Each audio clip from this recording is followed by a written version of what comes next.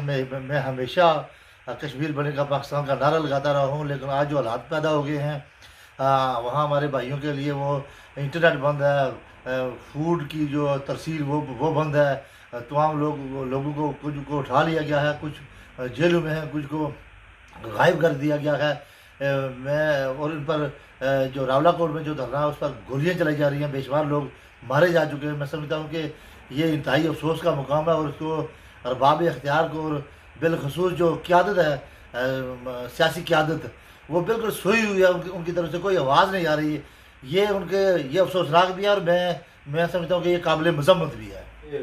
آج جو ڈبیٹ ہوئی ہے اس میں انہوں نے کشمیر میں جو ہماری موجودہ صورتحال ہے, جو نہ صرف یہ کہ ایک انسانی المیہ ہے, اس سے ریلیٹڈ صحت کے مسائل ہیں, تعلیم کے مسائل ہیں اور خوراک کے بھی مسائل, اس کو نہ صرف انہوں نے اجاگر کیا بلکہ ہیومن رائٹس کی بیسس پہ انہوں نے یہ حکومت پاکستان سے اپیل کی ہے کہ وہ خدا را اس معاملے کو درد مندی سے دیکھیں اور جو اناج کے بت ہیں انہیں توڑیں اور اپنے لوگوں کو بچوں کی طرح ٹریٹ کریں اور ان کے جو مسائل ہیں ان کو بیٹھ کے سنیں تاکہ اس انسانی المیے سے ہماری جان چھوٹ سکے اور ہمارے لوگوں کا کاروبار زندگی کے مسائل بہتری کی طرف جا سکیں اور جو ڈیمیج پاکستان کی ریاست کو ان معاملات کی وجہ سے ہو رہا ہے اس ڈیمیج کا بھی ازالہ ہو سکے.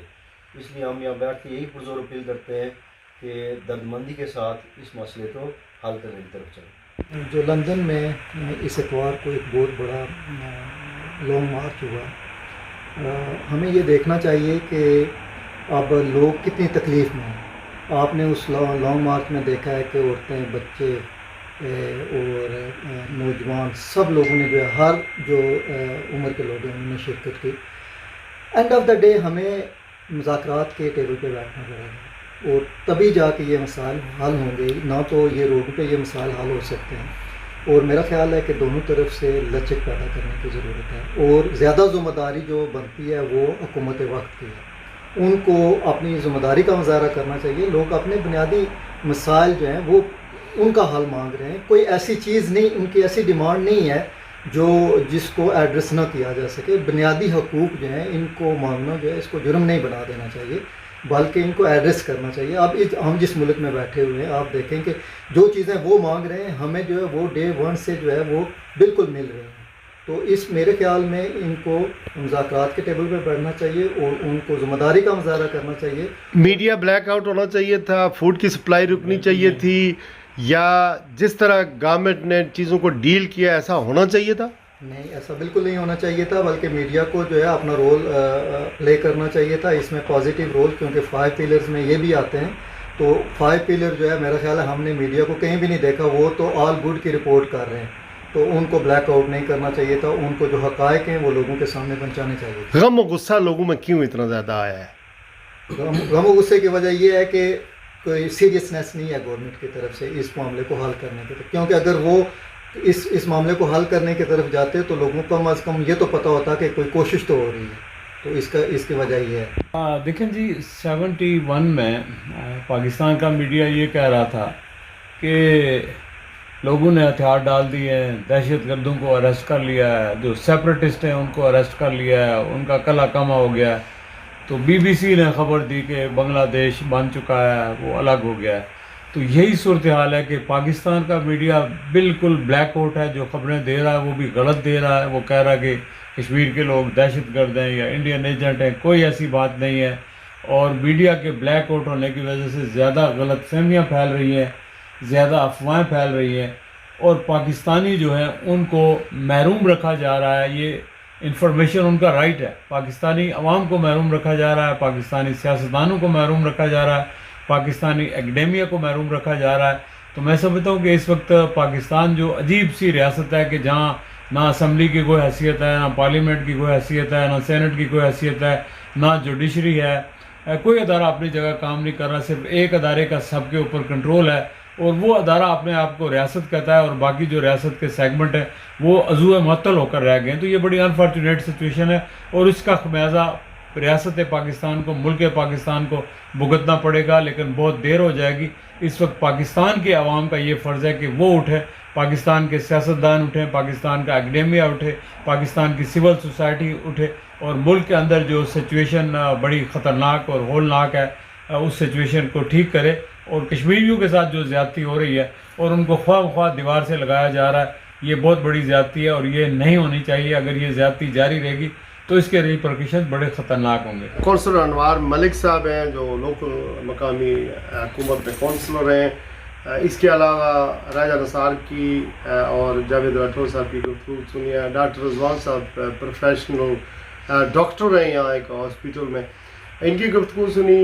یہاں ہم لوگ پاکستانی یا Kashmiri side by side harmony میں محبت میں رہتے تھے، لیکن یہ وقت آ گیا ہے کہ جو کچھ آزاد کشمیر میں ہو رہا ہے اور جس طرح پاکستان کا میڈیا بلیک آؤٹ اس نے کیا ہوا ہے، خبریں جو آزاد کشمیر سے متعلق ہے وہ نہیں دے رہے ہیں. لوگوں کی ماؤں بہنوں بیٹیوں کو تکلیف ہے، وہ روڈوں پر ہیں. ہم نے لندن میں بھی یہی نظارے دیکھے، یہی افسوسناک مناظر دیکھے.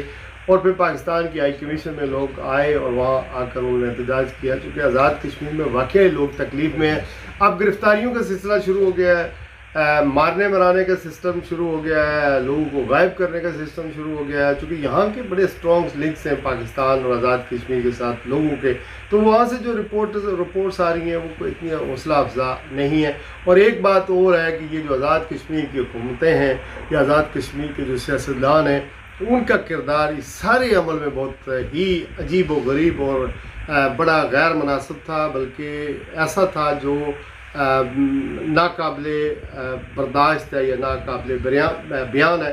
کہ انہوں نے جو اگر اچھا کردار ادا کرتے، سیاستدان چونکہ راستے ڈھونڈتے ہیں، ڈائلاگ کرتے ہیں، چونکہ کل انہی نے جانا ہے جا کر ووٹیں لینی ہے، ووٹیں مانگنی ہیں، تو اگر یہ اچھا کردار ادا کرتے تو یہ باہر کے ملکوں میں جو مظاہرے ہو رہے ہیں پاکستان کے بارے میں یا آزاد کشمیر کے بارے میں، یہاں جو پارلیمنٹ کے اندر ڈیبیٹ ہوا ہے، یہ آپ دیکھیں گے کہ یہ ڈیبیٹ یہ کسی ایم پی نے بھی 1 گھنٹے کے موشنز کے اندر کسی ایم پی نے بھی اس کے خلاف کوئی بات نہیں کی ہے.